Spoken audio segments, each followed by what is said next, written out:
overnight, facing strong winds and whiteout conditions. Chicago to New York in the eye of the storm. As that storm heads for the northeast, more than 60 million in its path, preparing for up to 2 feet of snow. We are tracking that nor'easter. Lawmakers challenging President Trump to back up that bombshell wiretapping accusation against President Obama, demanding evidence by today. As Trump's counselor Kellyanne Conway doubles down with potentially explosive claims, saying surveillance of the campaign could have been even broader. She's here this morning on GMA. Frightening close call. This video shot from a cruise ship showing the moment that massive boat nearly hits 2 jet skiers. Get in! Get in! Stuck in the water after their jet ski flipped over. The race against tide to pull them to safety. And ready for the big dance. The March Madness team's about to go head-to-head. Northwestern erupting in cheers, making their first NCAA tournament ever. How the TV star mom of one of their players celebrated with, yes, the Elaine dance, and the underdogs to watch that could bust your bracket. Live in Times Square, this is GMA with Robin Roberts, George Stephanopoulos, and Michael Strahan. Good morning, America. Welcome back to Michael. March Madness is here. First games tomorrow. Excitement for that, excitement that Michael is back. But no one's more excited than Northwestern. Can we just say that?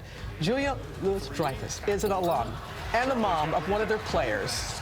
Watching her son over the week. She's a super fan. She's a super fan. And, once they made the tournament, the proud mama, she posted that video saying, "We're going to the dance, boys."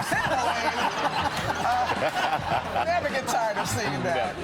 Also, all eyes are on that massive storm. Take a live look at Wrigley Field in Chicago. The snow starting to come down right now. The roads messy there this morning. They're bracing for up to ½ a foot of snow today and then another 6 inches tomorrow. And it is all heading east. We have team coverage across the Midwest and the Northeast. Ginger's East starts us off right here in Times Square. Good morning, Ginger. Good morning, George. It's actually 2 storms that are going to come together in the Northeast, but that storm in Chicago is why you see those winter weather alerts, the advisories, and even a lake effect snow alert. Now, as it moves east, the blizzard warning here, coastal New Jersey, Long Island, New York City involved. Coastal Connecticut, that's for wind plus heavy snow. So there are a couple of things happening. That developing low on the coast, the low that's going on right now in the Midwest. As those two combine and come together, I'll tell you about snowfalls totals in just moments. But first, we have to check it in Chicago. Our Alex Perez is right there this morning where the snow is flying. Hey, good morning, Ginger. The snow started falling here overnight, and as you can see, it's already quickly accumulating. Believe it or not, it has not snowed significantly here in Chicago since December, so it's going to be a rough day. Highway havoc in the Midwest, a late winter storm slamming millions from Iowa to Minnesota. Awful. I didn't expect it to get this bad. It's intense. So crazy. Plummeting temperatures, freezing freeways, sending cars sliding off the road and into each other. The treacherous conditions causing this 24-car pileup outside of Minneapolis. Wind and waves from Lake Ontario, along with freezing temperatures, engulf this New York house in ice. Surprisingly, this isn't out of the ordinary. Delays in the Twin Cities as airlines scramble to de-ice planes stuck on the tarmac. A frigid blast blowing across the region overnight, dumping close to 10 inches of snow from the Dakotas to Iowa. Another 24 inches expected in some areas by Wednesday. But merciless sub-freezing temperatures, disastrous near Detroit. 65,000 people in the area still without power. And officials now say carbon monoxide poisoning from generators have left 2 people dead. In this northern Detroit home, a mother and her 2 young children hospitalized. This morning, across the Northeast, 60 million residents are bracing for the winter wallop as it barrels their way. And the storm is headed east, but Chicago is not in the clear just yet. Round 2 lake effect snow here tomorrow. Robin? All right. Take it easy there. Coming down there, Alex. Thank you. And that storm is gathering steam as it heads here to the east. Millions are bracing for what could be the biggest snowfall of the season, up to 2 feet possible. Let's go to Rob. He's in Philadelphia. Good morning, Rob. Hey, good morning, Robin. I am standing on top of 17,000 tons of salt, part of 50,000 tons at the ready here in the city of Philadelphia. By the way, New York City has nearly 300 tons of salt ready to go. Because it's been a mild winter, they got plenty of leftovers. They're going to need it with this storm. It's going to come in during the overnight hours on a weekday. Heaviest will be during the morning rush. And we had a bitterly cold weekend, so the road temperatures are near freezing. This snow will stick. Today, they've already pre-treated the roads. Later on today, they'll take sanitation trucks, convert them to plow and salt trucks. They'll work 12-hour shift. The Department of Transportation tells me that, they haven't had much of a winter, so his guys are ready to go. They're chomping at the bit, and that sort of enthusiasm, Robin, certainly will be needed if this storm cranks up like we think it will. Robin? All right, Rob, thank you very much. Aren't you glad you came back for all this? Yeah, I'm as enthusiastic as those guys who are ready to shovel the snow. Well, the weather has already caused travel headaches for millions of people out there, and airlines have already canceled hundreds of flights, and more delays and cancellations are on the way. And David Curley is at Reagan National Airport with more. Good morning to you, David. Morning, Michael. And the cancellation plans of the airlines really tell this story. Already hundreds of flights canceled, more tomorrow than today. But already today, 750 flights have been canceled. Chicago airports are going to be the hardest hit. But let me show you about tomorrow. Nearly 1,000 flights have been canceled for tomorrow. It is going to be a very difficult day to fly come Tuesday if you want to try and get around the country. Now, of course, a lot of us will be driving, and the roads are going to be a problem from the Midwest into the Northeast. And over the weekend, as we watch a live picture from Chicago, crews here on the East Coast were laying down treatment on the roads, Michael, to help everybody prepare as the snow starts to move in. It's going to be a mess, Michael. All right, David, thank you, and stay safe out there. And Ginger, we have an idea of what's coming, but when and where. There we go. This is the timing. This is the part everybody needs to pay close attention to because of the start time. Remember, it's the two storms coming together. We showed you the Chicago this morning, but that coastal storm, when that wraps up tonight, that's when Washington, D.C. starts to get into it. I-95 corridor overnight, so Philadelphia to New York City between midnight and 3 a.m. Then the heaviest snow, Rob mentioned it, but watch that, 8:30 in the morning. The closer you are to that rain snow line, the more snow you could get. You could see 1 to even 3-inch snow totals per hour along some of these lines, and that's how it's going to add up quickly. Everyone, next question, when does it leave? And that is tomorrow night by 11 p.m., even clear of Boston, still in Vermont, New Hampshire, and Maine. And here's what everybody wants to see, the snow totals. We took the liberty of taking all the computer models, kind of seeing what we thought. We think New York City's in the 10 to 15. We think 15 plus is in that darker magenta area. Washington, D.C. looks like it's right on the cusp of like that 2 to 4 up to 6. Michael? I tell you what, George and I gave a look of abdominal pain when you said 10. So my flight tomorrow night to Austria for the Winter Games for Special Olympics, that's not going to happen? That doesn't look good. Okay, no. So hopefully on Wednesday. Okay. All right, Ginger, thank you. Turning out of President Trump facing new pressure to reveal evidence for those wiretapping allegations, and also facing new questions about why he chose to oust a high-profile U.S. attorney. Our senior White House correspondent, Cecilia Vega, has much more on all that. Good morning, Cecilia. Robin, good morning to you. The president is facing a number of showdowns this week. First up, wiretapping. It has been 9 days since he made that claim that President Obama wiretapped him, and now the calls for him to prove it are growing louder by the day. The White House has yet to offer any evidence to back up that bombshell accusation of wiretapping. And top lawmakers on the House Intelligence Committee have given the Justice Department until today to do just that. So far, many seem skeptical. From the top Democrat on the panel, there are one of two possibilities here. Either the president quite deliberately, for some reason, made up this charge, or perhaps more disturbing, the president really believes this. To a Republican on the Senate Intelligence Committee. George, I have not seen that evidence. Senator John McCain calling on the president to prove it. I have no reason to believe that the charge is true, but I also believe that the President of the United States could clear this up in a minute. But the White House not backing down. Counselor to the president, Kellyanne Conway, on Sunday suggesting surveillance may have been even broader than wiretapping.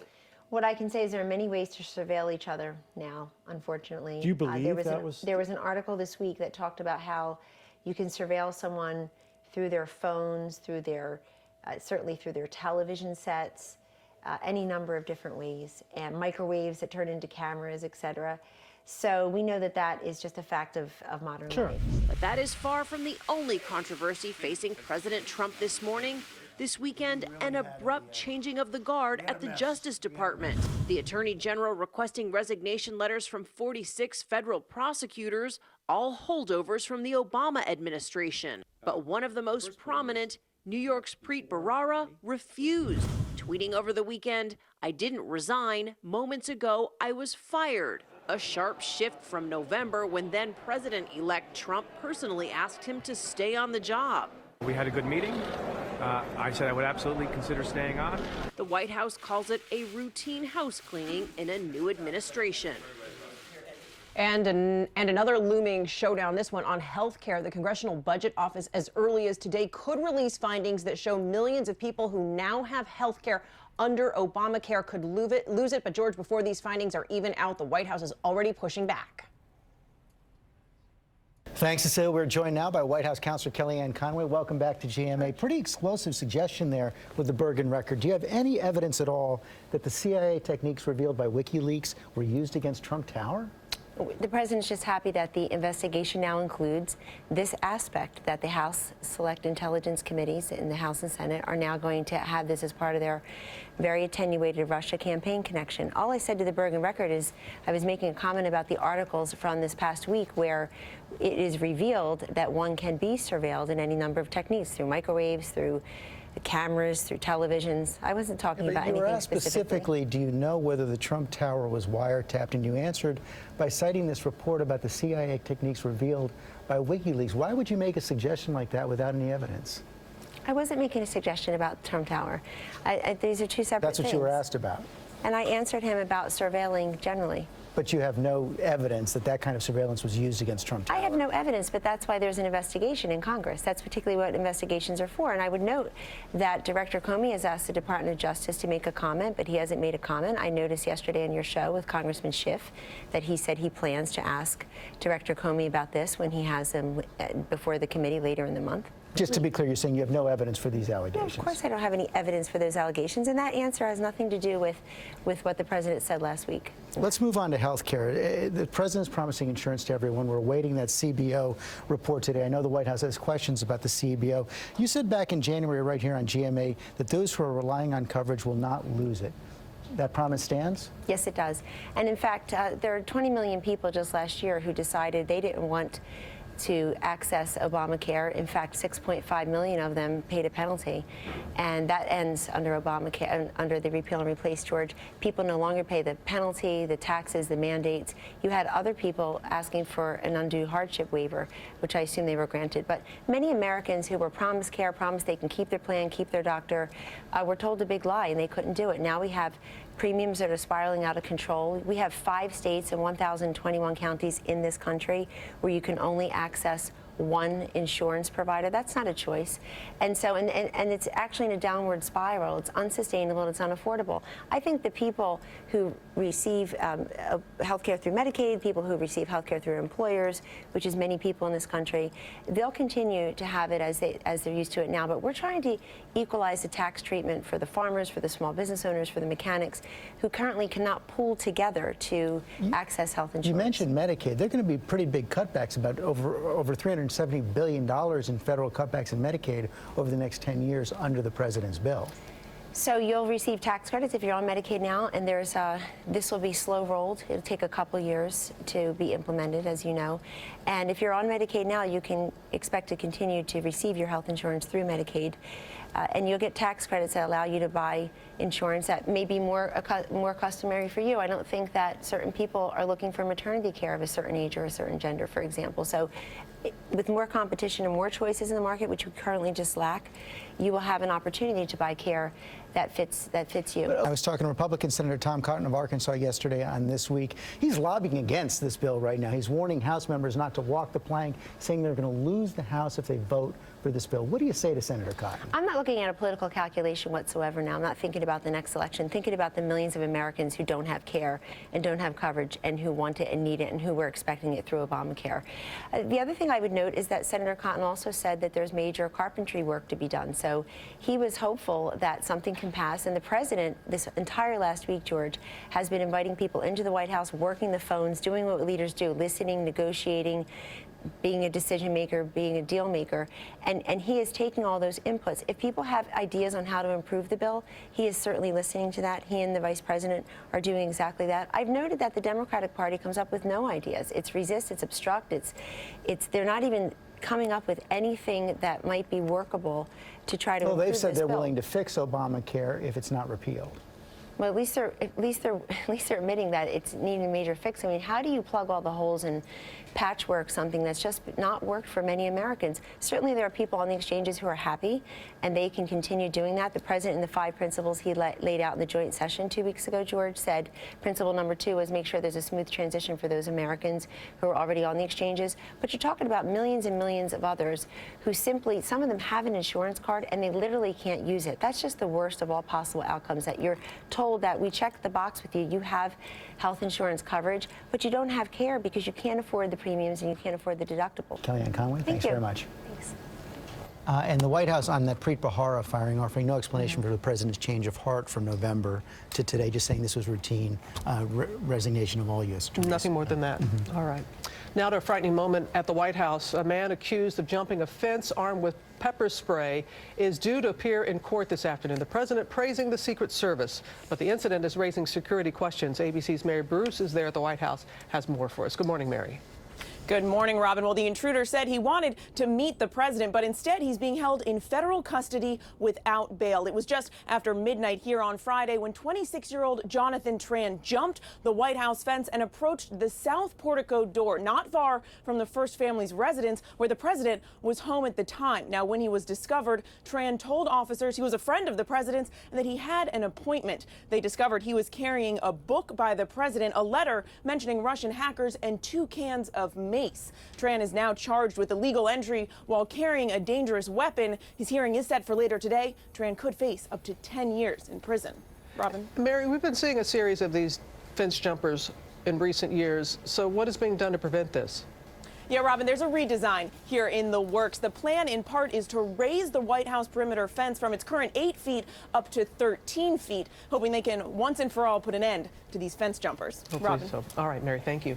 Well, you know, Robin Ginger is standing by with more on the blizzard. But first, let's take a look at an amazing rescue in a warmer spot of the world. Take a look at this video shot from the deck of a massive cruise ship, an incredibly close call with a Carnival cruise ship in Port Canaveral, Carnival, you get it? Florida nearly hit 2 spring breakers who fell off the jet ski. The 2 teens, they flipped over, fell into the water, but luckily for them, a deputy patrolling the harbor quickly got to the girls, pulled them aboard. You can hear the people yelling, "Get out, get in the boat, get out of there." And they barely got out of the way. And take a look again, the 2 skiers being saved, turned upside down underwater until their rescuer pulled them from the water, got that boat out of there just in time, and they considered and they called him their hero. Absolutely.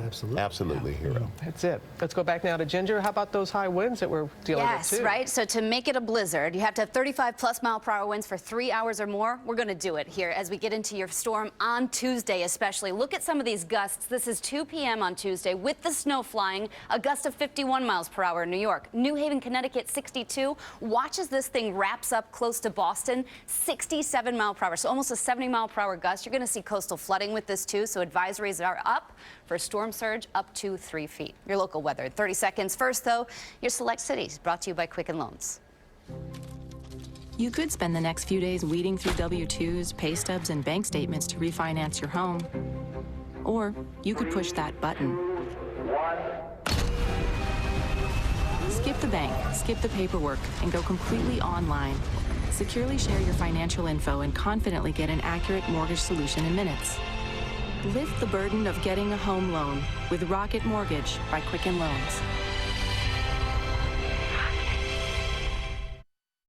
Most of the day is going to be dry, but snow starts this evening between 5 and about 8 p.m. Areas south of D.C. first. Culpeper, Fredericksburg, that snow overspreads the area and really ramps up during the overnight. I mean, our worst driving will come during the overnight first part of the day tomorrow. 6 to 10 inches in and around D.C., more than 10 inches north, lighter amount south. Waldorf, Fredericksburg, Leonardtown, only about 1 to 3 inches of snow there. Most of this week we're in the 30s, so expect lots of refreeze and probably some delays coming our way Wednesday, maybe even Thursday morning.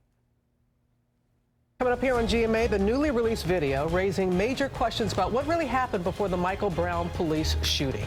And an ABC News exclusive, the famous magician Chris Angel